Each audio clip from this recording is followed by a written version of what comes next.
सो hello, welcome back once again. हम लोग आ गए हैं फिर से अपने नेक्स्ट लेक्चर में। आज जो है हम लोग इस लेक्चर में पढ़ेंगे application of determinant and matrices. ठीक है, क्या करने जा रहे हैं? Application of determinants and matrices. ठीक है, मीन्स कि डिटरमिनेंट और मैट्रिसेस के ऊपर आज हम लोग क्वेश्चन करने जा रहे हैं।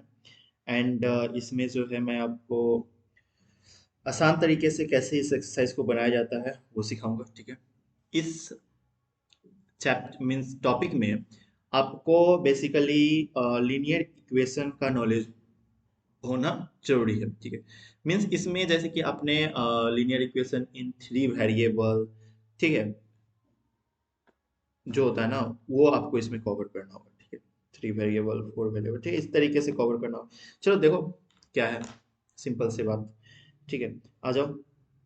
सबसे पहले तो आपको कंसिस्टेंट सिस्टम के बारे में पता होना चाहिए। कंसिस्टेंट कंसिस्टेंट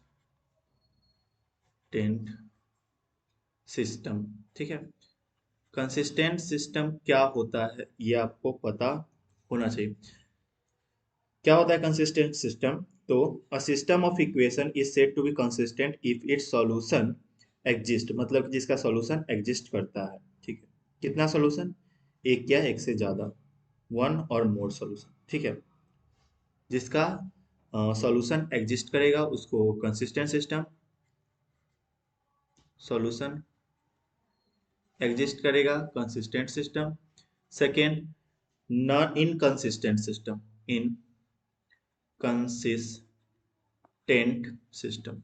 इनकंसिस्टेंट सिस्टम क्या होता है? जिसका सॉल्यूशन एग्जिस्ट नहीं करेगा, solution does not exist, does not exist, solution exist नहीं करेगा। ठीक है, तो उसको करेंगे इनकंसिस्टेंट सॉल्यूशन। ठीक है, तो कंसिस्टेंट और इनकंसिस्टेंट आपको समझ में आया क्या होता है।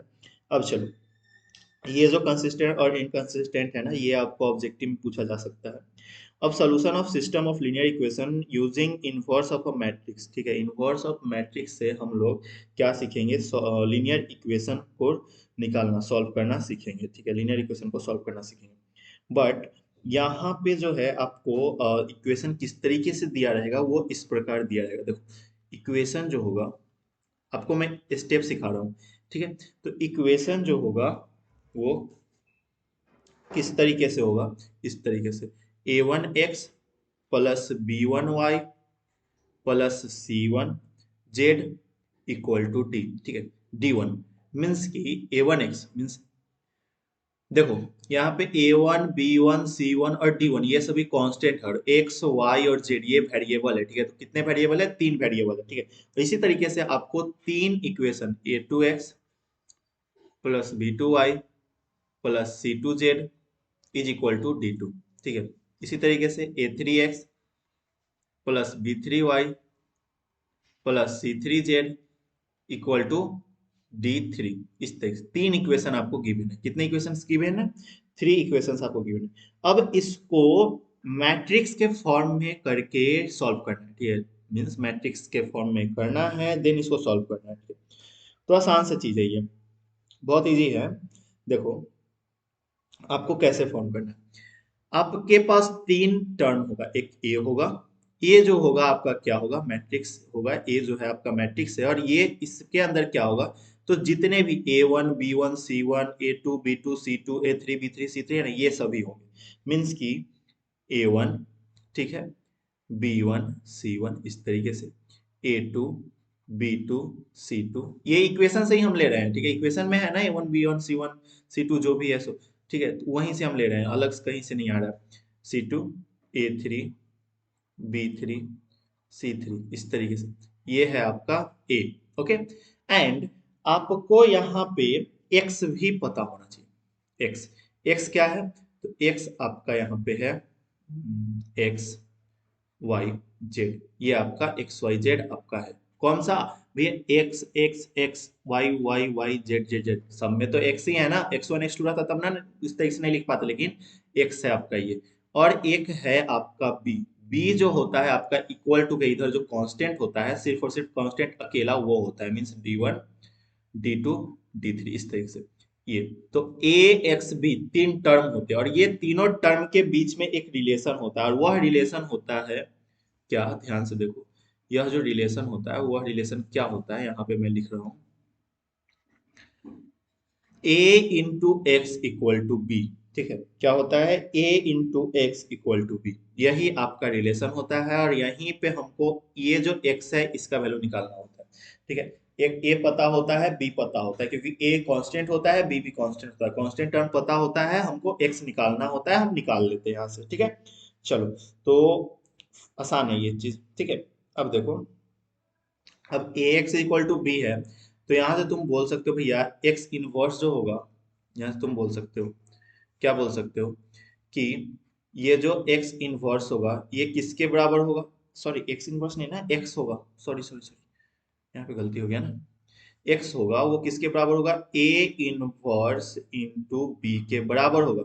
एक्स किसके बराबर होगा, ए इनवर्स इंटू बी के बराबर होगा। अब देखो ये वाला फॉर्मूला आपको हमेशा यूज करना है, एक्स आपको पता है यहाँ पे, ठीक है, ए पता है, हाँ यहाँ पे ये जो ए है इसका आपको इनवर्स निकाल लेना है डिटर्मिनेंट की हेल्प से। एडजॉइंट निकाल के, एडजॉइंट कब निकलेगा जब आपको माइनर और कोफैक्टर पता रहेगा, माइनर कोफैक्टर से आप एडजॉइंट निकालोगे, एडजॉइंट निकालने के बाद डिटर्मिनेंट का वैल्यू निकालोगे और 1/a इंटू एडजॉइंट ए करके आपको वहां से इनवर्स निकालोगे। तो इनवर्स निकालने के बाद आपको ये जो बी रहेगा इससे मल्टीप्लाई कर देना होगा, मल्टीप्लाई करोगे आपका आंसर निकल के आ जाएगा। ठीक है, चलो, तो क्या हम लोग इस पे क्वेश्चन करें, चलो एक छोटा सा क्वेश्चन करेंगे बस। ठीक है, यहाँ पे 2 into 2 दो इक्वेशन भी हो सकते हैं, दो इक्वेशन होगा तो 2 into 2 ऑर्डर का होगा। ठीक है, चलो देखो, दो इक्वेशन, तीन इक्वेशन, कितने भी इक्वेशंस दिए हो बना लेंगे हम लोग। ठीक है, तो हम दो इक्वेशंस पे आपको सिखाते हैं। ओके, थ्री इक्वेशंस वाले भी मैं आपको बता ही दूंगा। आ जाओ, तो आपके पास एग्जाम्पल नंबर 27 में बता रहा हूँ। एग्जाम्पल नंबर 27 क्या है, solve the system of equation. ठीक है, solve the system of equation, solve the system of equation. ये जो इक्वेशन इक्वेशन, ये जो सिस्टम है, ठीक है, गिवन, इसको सॉल्व करना है, means 2x plus 5y is equal to 1, 2x plus 5y is equal to 1। ठीक है, और एक इक्वेशन है 3x plus 2y is equal to 7। ठीक है, तो 2x plus 5y is equal to 1, 3x plus 2y is equal to 7, दो equations आपको यहाँ पे गिवन है। कितने इक्वेशंस गिवन है, दो इक्वेशंस गिवन है।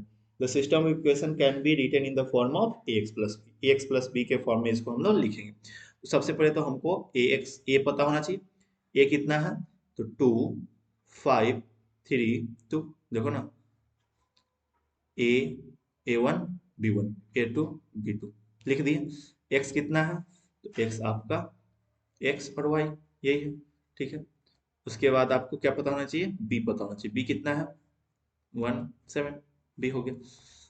अब देखो किस फॉर्म में लिखना है, ए एक्स बी के फॉर्म में लिखा गया। ठीक है, अब आपको क्या निकालना होता है यहाँ पे, सबसे पहले ए इनवर्स निकालना होगा।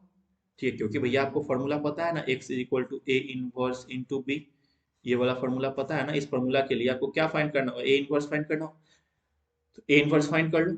ए इनवर्स फाइंड करने के लिए आपको क्या करना होगा, 1 determinant A, 1 by sorry 1 determinant A into adjoint A, ये आपको पता करना होगा, 1 डिटर्मिनेंट ए इंटू एडजॉइंट ए।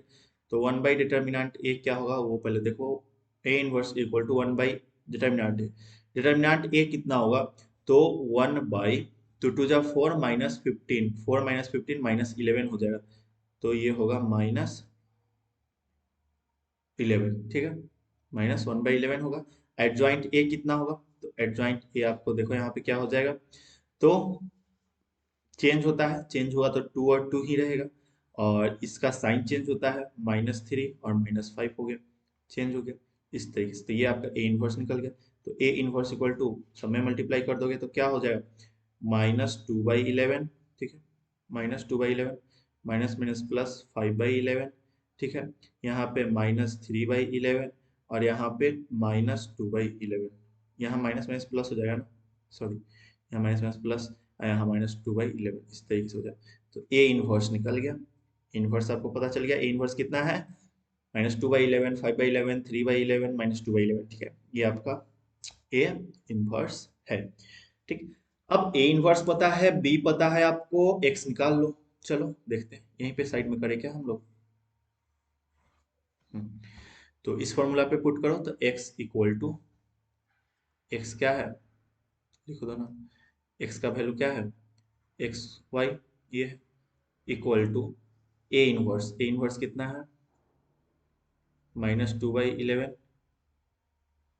5/11, 3/11, -2/11। ये है आपका A inverse into B. B कितना है, बी बोले तो 1/7। ठीक है, 1/7, बी जो है आपका 1/7। ओके, क्या हो जाएगा, X Y equal to, multiply कर दो, first row first column, first row second column. ठीक है, इस तरीके से first row first column means की -2 × 11 × 1, तो क्या हो जाएगा -2/11, -2 × 11। ठीक है, फर्स्ट रो फर्स्ट कॉलम। ठीक है, माइनस क्या हो जाएगा, 5 7 35/11 इस तरीके से। ठीक है, और इधर सेकेंड रो फर्स्ट कॉलम, तो 3/11 माइनस और माइनस प्लस हो जाएगा, 7 × 2 = 14/11 इस तरीके से हो जाएगा। ठीक है, यहाँ क्या हो गया एक्स, यहाँ क्या हो गया वाई। ठीक है, इक्वल टू, यहाँ हो गया आपका दावा चपाटी, यहाँ क्या हो गया, तो -37/11, -37/11, और यहाँ क्या हो गया, तो 4 3 7, 17/11, 17/11 हो गया। ठीक है, हाँ बस जस्ट अ मिनट। ठीक है, तो यहाँ से आप बोल सकते हो x बराबर जो है -37/11 हुआ। ठीक है, और y बराबर क्या हुआ, तो y बराबर 17/11 हुआ। ठीक है, तो x और y निकल गए हो। ठीक है, तो x और y आपका फाइंड हो गया। आपको फाइंड क्या करना था, सॉल्व द इक्वेशन। इक्वेशन अगर सॉल्व करना होगा तो आपको x और y ही पता करना होगा, तो x y निकल गया। ठीक है, तो बस ये आपका तरीका है डिटरमिनेंट और मैट्रिक्स को यूज करके बनाने का। ओके, तो 2 × 2, अब 3 × 3 रहेगा, तो फिर से वही चीज, पहले ए इनवर्स निकालेंगे, ए इनवर्स निकाल के पुट करेंगे वहां पे, निकल जाएगा हमारा, मल्टीप्लाई करने आता ही है मैट्रिक्स मल्टीप्लिकेशन। ठीक है, तो आसान चीजें, ये सभी चीजें आसान है। ठीक है, चलो तो एक क्वेश्चन और कर लिया जाए, बट इसमें मैं डायरेक्ट कोफैक्टर और मीन्स एडजॉइंट डायरेक्ट मैं निकालूंगा, तो चिंता मत करना आप लोग, क्योंकि आप लोगों को मैंने ऑलरेडी सिखा रखा है।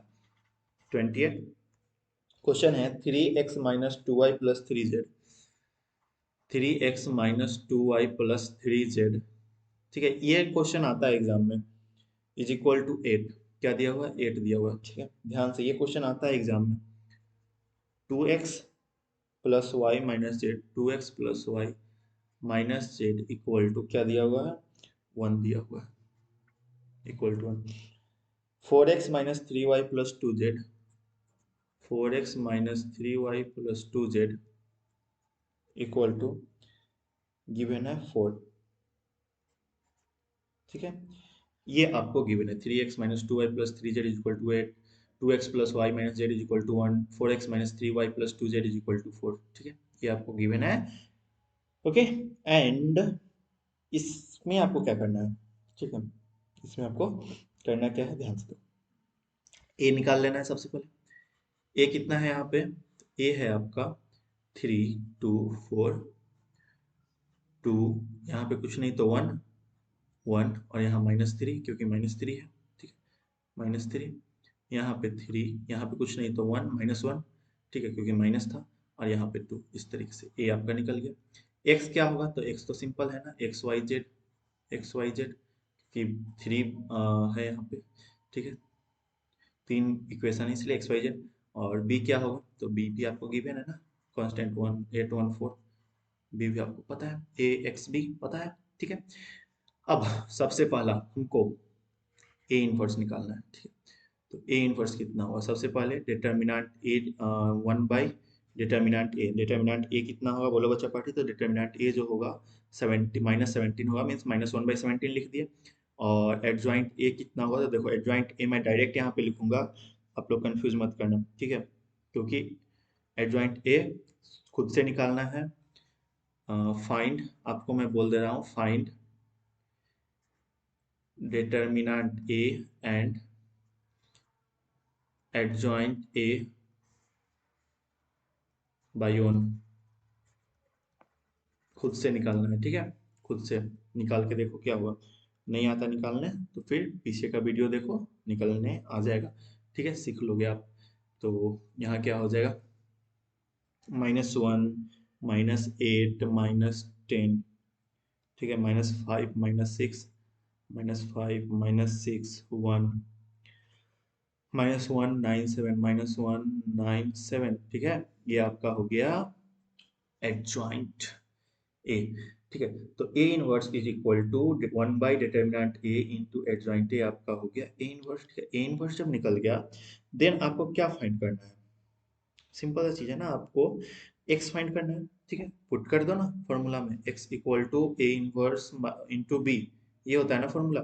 एक्स पता है आपको, एक्स कितना है, एक्स वाई जेड, ठीक है, इक्वल टू ए इनवर्स पता है, ए इनवर्स पता है क्या, -1 -8 -10, ठीक है, -5 -6 1, ठीक, -197, ये आपको ए इनवर्स पता है। बी पता है क्या आपको, बी 814, ठीक है, आपको बी पता है।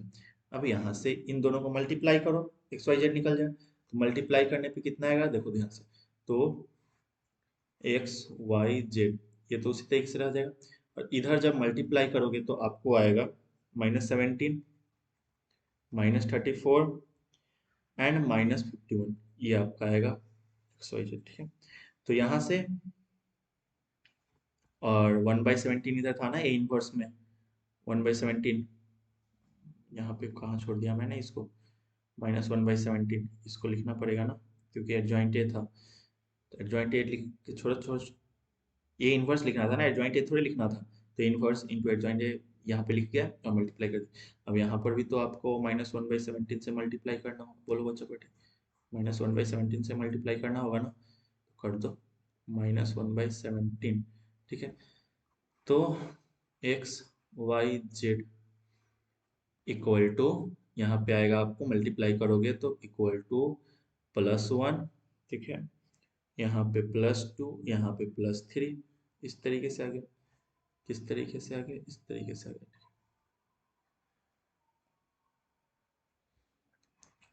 Then x is equal to 1, y is equal to 2, z is equal to 3, answer. समझ आया, चलो क्लियर है। तो बस इसी तरीके से आपको क्वेश्चन सॉल्व करना है, ठीक है। तो बेसिकली आपको पता क्या होना चाहिए, ए इनवर्स पता होना चाहिए, बी पता होना चाहिए, एक्स पता होना चाहिए। ए इनवर्स निकालने के लिए आसान सा तरीका है, एडजॉइंट ए निकाल लो, फिर डिटर्मिनेंट ए निकाल लो, दोनों को मल्टीप्लाई करो, 1/डिटर्मिनेंट A into adjoint A, formula में पुट करो, ए इनवर्स निकल जाएगा, इनवर्स निकल जाएगा तो फिर मल्टीप्लाई करना, मैट्रिक्स मल्टीप्लिकेशन तो आपको मैंने सिखाया ही था, ठीक है। तो आज जो है इस लेक्चर के बाद, इस लेक्चर को आप कंप्लीट अगर अच्छे से कर लिए हो, ध्यान से समझ लिए हो, तो एक्सरसाइज 4.6 जो है आपका कंप्लीट हो गया, ठीक है। तो एक्सरसाइज 4.6 आपका कंप्लीट हो गया। अब जाओ एक्सरसाइज 4.6 बनाओ, एंड डिटर्मिनेंट आपका जो है अब कंप्लीट हुआ, डिटर्मिनेंट्स आपका अब कंप्लीट हुआ। अब मिसलेनियस एग्जांपल्स भी आप खुद से सॉल्व करना, क्योंकि भैया मिसलेनियस एग्जांपल में क्या है, क्वेश्चंस है, ज़्यादा कुछ तो है उसमें, थ्योरी तो मैंने पढ़ा दिया ना, थ्योरी तो प्रीवियस जो नॉलेज था उसी से बनेगा। अब आपको क्वेश्चन सॉल्व करना है, क्वेश्चन सॉल्व करो, ठीक है, मिसलेनियस एक्सरसाइज सॉल्व करो, मिसलेनियस एग्जांपल सॉल्व करो, बस आपका डिटर्मिनेंट कंप्लीट। तो जल्दी जल्दी कर लो, ठीक है। देन अब जो नेक्स्ट लेक्चर होगा वो आपका होगा वेक्टर के ऊपर। तो आज जो है आपका डिटर्मिनेंट कंप्लीट होता है। ओके बच्चा पार्टी, तो मिलते हैं नेक्स्ट लेक्चर में, तब तक के लिए bye bye, and thank you everyone for joining our today session, thank you.